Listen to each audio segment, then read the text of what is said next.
다 함께 사도신경으로 우리의 신앙을 고백하겠습니다. 나는 전능하신 아버지 하나님 천지의 창조주를 믿습니다. 나는 그의 유일하신 아들 우리 주 예수 그리스도를 믿습니다. 그는 성령으로 잉태되어 동정녀 마리에게서 나시고 본디오 빌라도에게 고난을 받아 십자가에 못 박혀 죽으시고 장사된 지 사흘 만에 죽은 자 가운데서 다시 살아나셨으며 하늘에 오르시어 전능하신 아버지 하나님 우편에 앉아 계시다가 거기로부터 살아있는 자와 죽은 자를 심판하러 오십니다. 나는 성령을 믿으며 거룩한 공교회와 성도의 교제와 죄를 용서받는 것과 몸의 부활과 영생을 믿습니다. 아멘.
하나님 말씀을 함께 봉독해서 읽도록 하겠습니다.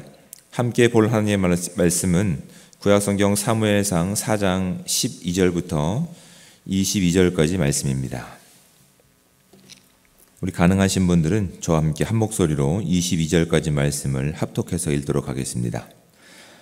당일에 어떤 베냐민 사람이 진영에서 달려나와 자기의 옷을 찢고 자기의 머리에 티끌을 덮어쓰고 실로에 이르니라. 그가 이를 때는 엘리가 길 옆 자기의 의자에 앉아 기다리며 그의 마음이 하나님의 괴로 말미암아 떨릴 즈음이라. 그 사람이 성읍에 들어오며 알림에 온 성읍이 부르짖는지라. 엘리가 그 부르짖는 소리를 듣고 이르되 이 떠드는 소리는 어찌 됨이냐. 그 사람이 빨리 가서 엘리에게 말하니 그때에 엘리의 나이가 98세라. 그의 눈이 어두워서 보지 못하더라.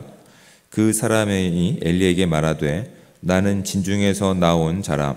내가 오늘 진중에서 도망하여 왔나이다. 엘리가 이르되 내 아들아 일이 어떻게 되었느냐. 소식을 전하는 자가 대답하여 이르되 이스라엘이 블레셋 사람들 앞에서 도망하였고 백성 중에는 큰 사륙이 있었고 당신의 두 아들 홈니와 비느하스도 죽임을 당하였고 하나님의 괴는 빼앗겼나이다. 하나님의 괴를 말할 때에 엘리가 자기 의자에서 뒤로 넘어져 문 곁에서 목이 부러져 죽었으니 나아가 많고 비대한 까닭이라. 그가 이스라엘의 사사가 된 지 40년이었더라. 그의 며느리인 비느하스의 아내가 임신하여 해산 때가 가까웠더니 하나님의 괴를 빼앗긴 것과 그의 시아버지와 남편이 죽은 소식을 듣고 갑자기 아파서 몸을 굽으려 해산하고 죽어갈 때에 곁에 서 있던 여인들이 그에게 이르되 두려워하지 말라, 내가 아들을 낳았다 하되 그가 대답하지도 아니하며 관념하지도 아니하고 이르기를 영광이 이스라엘에서 떠났다 하고 아이 이름을 이가봇이라 하였으니 하나님의 괴가 빼앗겼고 그의 시아버지와 남편이 죽었기 때문이며 또 이르기를 하나님의 괴를 빼앗겼으므로 영광이 이스라엘에서 떠났다 하였더라. 아멘. 저는 이제 많은 사역들을 해봤지만 홈리스라고 하죠. 집이 없는, 우리말로 어떻게 표현할지 모르겠지만 불황자라고 알고 있는 집이 없는 분들을 돕는 일을 몇 개월 정도는 한 적이 있습니다. 근데 제가 그 일을 한 곳은 우리나라는 아니고 캐나다에서 그 일을 좀 제가 도와서 한 적이 있는데, 제가 도와서 했던 그 목사님은 그 홈리스 사역을 20년 넘게 그 당시만 해도 그렇게 지속적으로 하셨던 분입니다. 근데 그분이 이제 저와 함께 사역을 하면서 이렇게 어떻게 대할지, 그리고 어떤 부분을 조심할지를 이제 이야기하다가 재미있는 부분이 뭔지 아냐라고 저에게 질문을 하신 적이 있습니다. 그분이 말씀하신 것이 무엇이냐면 이제 홈리스가 된 다양한 이유가 있지만 첫 번째는 경제적인 이유도 있을 수 있고 상처도 있을 수 있고 다양하지만 그들이 처음에는 집이 없는 상태로 그렇게 떠도는 불황자가 되었는데 그 불황자가 된 횟수를 그 사람들을 보면 자신은 정확하게 알 수 있다라고 이렇게 말씀을 하시더라고요. 그래서 어떻게 알 수 있습니까? 라고 제가 질문을 드렸더니 그렇게 한 해 한 해가 거듭될수록 가지고 있는 짐들이 많아진답니다. 처음에 불황자가 되어서 1, 2년이 되면 비닐봉지 한두 개로 그렇게 삶을 이어가는데 캐나다는 우리보다 훨씬 더 춥습니다. 시간이 지나고 1년, 2년 이렇게 횟수가 쌓일수록 그렇게 하루하루의 걱정으로 인해서 짐들이 카트에 가득 차고 카트 2개에 가득 차고, 그래서 그 사람들이 가지고 있는 짐의 양을 보면 그 사람이 얼마만큼 그 집 없이 떠돌았는지를 그렇게 알 수 있다라고 그렇게 말씀해 주셨던 기억이 납니다. 단순히 이런 이야기는 집이 없는 사람들에게만 적용되는 것 같지는 않습니다. 형태는 다르더라도 집이 있고 거처가 있는 우리에게도 그런 것 같습니다. 물론 형태는 다를 수 있습니다. 그분들은 생존을 위해서 그렇게 침낭이라든지 하루의 생존을 위한 어떤 짐들, 그런 필수 항목들이 많아지겠지만 그것이 아닌 우리에게도 오늘 하루를 버텨낼 수 있는, 오늘 하루를 버티고 싶은 어떠한 짐들이 시간이 지날수록 많아져 가는 것들을 아마 우리가 경험하게 될 겁니다. 나이가 많으신 분들이 잠이 없다라고 얘기하죠. 왜 잠이 없을까요? 그전에는 나만 걱정하면 되는데 이제는 자녀도 걱정해야 되고 그 자녀의 자녀까지 걱정하다 보니까 잠이 없어진다라고 얘기를 합니다. 그건 축복이 아닙니다. 하나님께서 우리 가운데 생육하고 번성할 수 있는 은혜를 주셨기 때문에 그 모든 일 가운데 하나님께서 그렇게 지혜를 주시고 능력을 주실 하나님을 의지한다면 우리에게는 잠을 못 잘 이유가 없습니다. 맡기고 자는 것이죠. 그렇게 되면 정말 나이 먹는 것이 우리 가운데 은혜가 되지만 온갖 걱정으로 하룻밤을 지새운다면 그건 우리 가운데 축복이 아닌 것 같습니다. 근데 여러분, 제가 왜 이 말씀을 드리냐면 오늘 함께 읽었던 이 엘리 집안 이스라엘 민족 가운데도 유사한 이야기가 등장하기 때문에 그렇습니다. 이제 하나님께서 그 이스라엘 민족 가운데 하나님의 메시지를 끊어지지 않고 어린 사무엘을 통해서 그들 가운데 다시 세우실 하나님의 나라와 주권을 약속하셨음에도 불구하고 거기에 대한 희망을 갖지 못한 이스라엘 백성과 특별히 대제사장이었던 엘리 집안은 어떻습니까? 하나님과의 그 관계보다, 하나님과의 임재보다 더 중요시 여겼던 것은 하나님과의 관계를 상징하고 있는, 그냥 그들이 추억 가운데 하나님을 제한해 버린 여호와의 궤에 모든 것이 다 집착되어 있는 겁니다.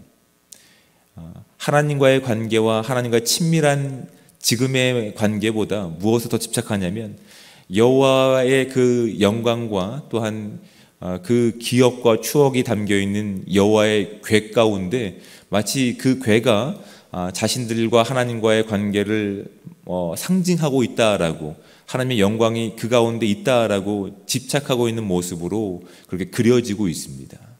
근데 여호와의 궤는 하나님이 잠깐 임재하실 수 있지만 영구히 거할 수 있는 곳은 아닙니다.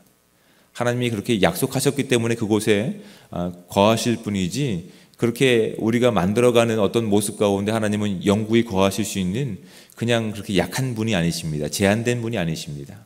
그분은 이 땅을 창조하신 분이실 뿐만 아니라 이 땅을 통치하시는 우리의 유일한 하나님 되시기 때문에 그렇습니다.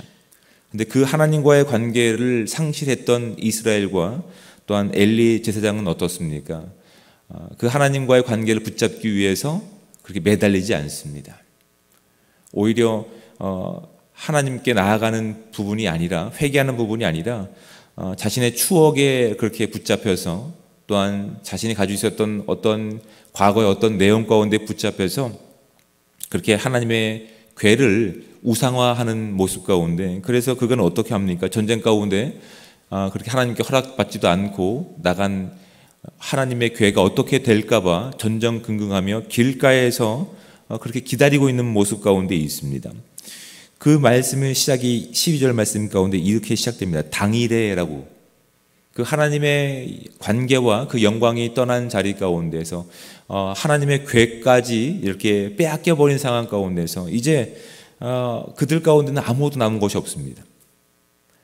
하나님과의 그 진실한 관계를 회복한다면 사실은 이 모든 것들은 문제가 되지 않음에도 불구하고 그들은 이 본질적인 문제 가운데서 하나님께 돌아갈 마음마저 이제 가지고 있지 않습니다. 그냥 자신들이 무엇인가 해볼 수 있는 그 상황 가운데서 오히려 자신들이 한계에 부딪히니까 그 한계에 부딪히는 것들이 시름이 되고 초조함이 되고 근심이 되고 걱정이 되어서 더 많은 인생의 짐들을 가지고 책임지도 못할 인생을 지금 하루하루 꾸역꾸역 살고 있는 마치 홈리스 같은 그 인생을 지금 이 이스라엘 백성들이 보여주고 있다는 사실이 우리 가운데 귀한 영적인 도전들이 될 수 있는 귀한 시간 되기 원합니다.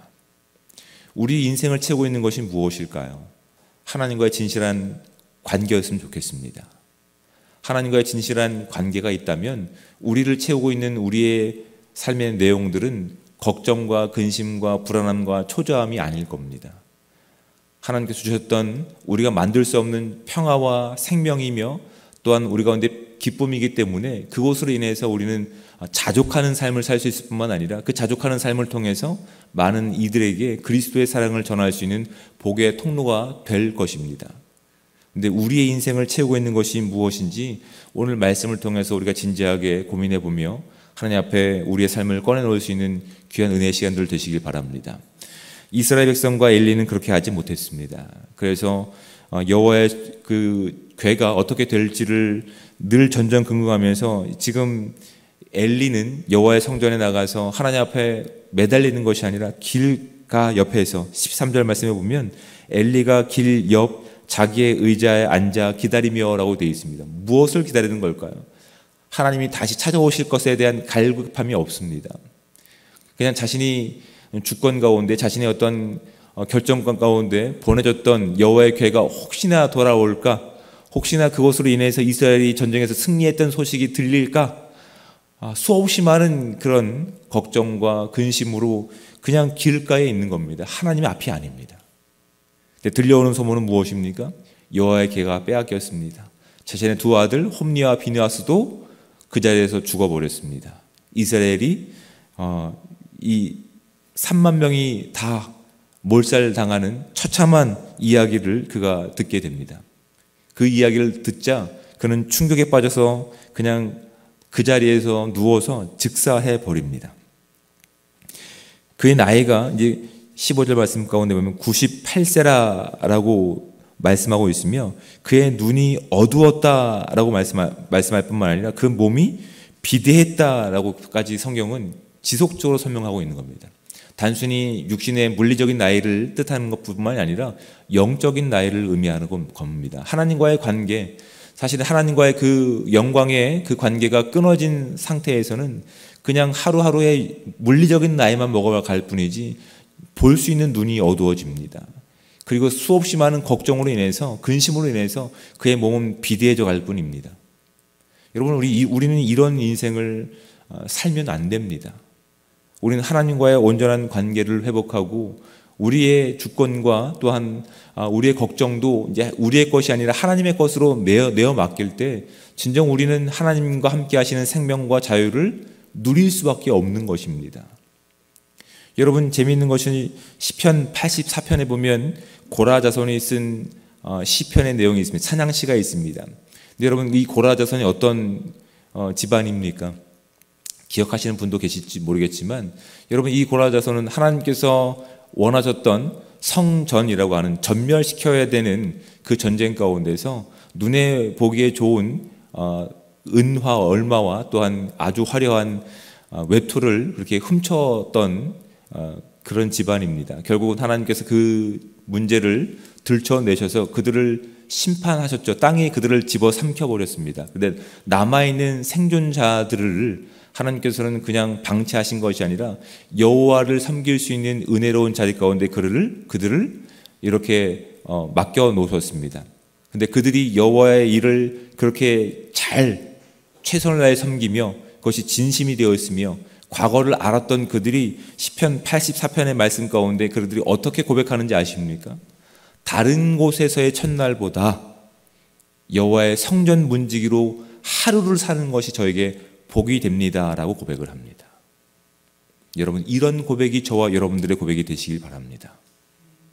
이 땅에서의 먹고 살 문제들과 이 땅에서의 나를 유지할 만한 어떠한 그런 근심과 걱정으로 하나님 없이 불안함으로 걱정함과 근심으로 슬픔으로 많은 것을 채워가며 영적으로 어두워지고 비대해지고 하는 인생이 아니라 하나님과 함께 하시기 때문에 하나님과 함께 하는 것이 우리 가운데 기쁨인 것을 알기 때문에 다른 모든 것들을 다 내려놓고서라도 다른 어떤 곳에 있는 것보다 오히려 하나님의 성전의 문지기로 있는 것이 다른 곳에서 첫날을 있는 것보다는 우리 가운데 행복이 되는 그런 인생을 꿈꿀 수 있는 저와 여러분들 되시기 바랍니다. 여러분, 하나님의 영광이 떠난 그 자리는 어떤 결과로 주어집니까? 자녀가 태어나는 그 기쁨이 있음에도 불구하고 그 기쁨으로 누리지 못합니다. 오히려 그 슬픔과 절망 가운데서 이가봇이라고 하는 하나님이 떠난 자리, 영광이 없다, 영광이 어디 있느냐라고 하는 절망 섞인 자조적인 그 내용으로 그 기쁨마저도 슬픔으로 바꿔버리는 이 절망의 현실이, 이스라엘 현실이 우리의 현실이 되지 않기를 주님으로 축복을 드립니다. 우리의 인생 가운데서 하나님이 함께 하신 것을 가지고 그냥 우리가 가지고 있는 헛된 욕망 가운데, 헛된 미련 가운데 그런 것이 아니라 정말 함께 하시는, 정말 우리를 떠나지 않겠다고 약속하셨던 그 약속 가운데 그 임마누엘의 하나님과 함께 우리가 누릴 수 있는 복되고 귀한 하루, 그 복된 기쁨, 그 평안과 생명이 저와 여러분 가운데 오늘 충만하게 임하실 수 있는 은혜가 우리 가운데 임하시기를 주님으로 축복을 드립니다. 기도하겠습니다. 사랑의 하나님, 은혜와 사랑에 감사합니다. 오늘도 복되고 귀한 하루를 열어주시며 우리와 함께 하시는 그 하나님으로 인해 우리가 기쁜 마음을 가지고 주님을 찾고 주님을 예배할 수 있는 이 자리 가운데 우리를 불러주심에 감사합니다. 하나님께서 오늘을 깨워주신 이 시간 가운데서 우리가 가지고 있는 우리의 인생의 문제들, 우리의 건강의 연약함들, 인생의 문제들로 인해서 하나님과의 관계보다 이것이 우선순위가 되지 않을 수 있도록 하나님 큰 은혜를 허락하여 주시옵소서. 하나님과의 관계가 우리 가운데 온전히 서갈 때 하나님 더 이상 우리는 이 땅에서의 문제를 가지고 이 땅에서의 우리의 영적인 비대한 삶으로 나가는 것이 아니라 정말 기쁨을 가지고 감사함을 가지고 오직 그리스도의 영광을 위해 살아갈 수 있는 은혜의 시간들 될 수 있게 도와주셔서 오히려 우리의 불편한 것들이, 우리가 가지고 있는 이 기도 제목들이 더욱더 주님을 만날 수 있는 은혜의 통로가 될 뿐만 아니라 더욱더 하나님을 만날 수 있는 기회가 될 수 있다는 사실을 오늘 말씀을 통해 깨닫고 확인할 수 있는 복된 삶이 우리 가운데 충만하게 임할 수 있도록 주여 함께하여 주시옵소서. 그럴 때 하나님, 이 땅이 누릴 수 없는 진정한 평안을 가지고 그 기쁨을 가지고 생명을 가지고 그들 가운데 아직 하나님의 복음을 알지 못하는 그들 가운데 그 생명을 전할 수 있는 복된 통로가 되기 원합니다. 복된 소리가 되기 원합니다.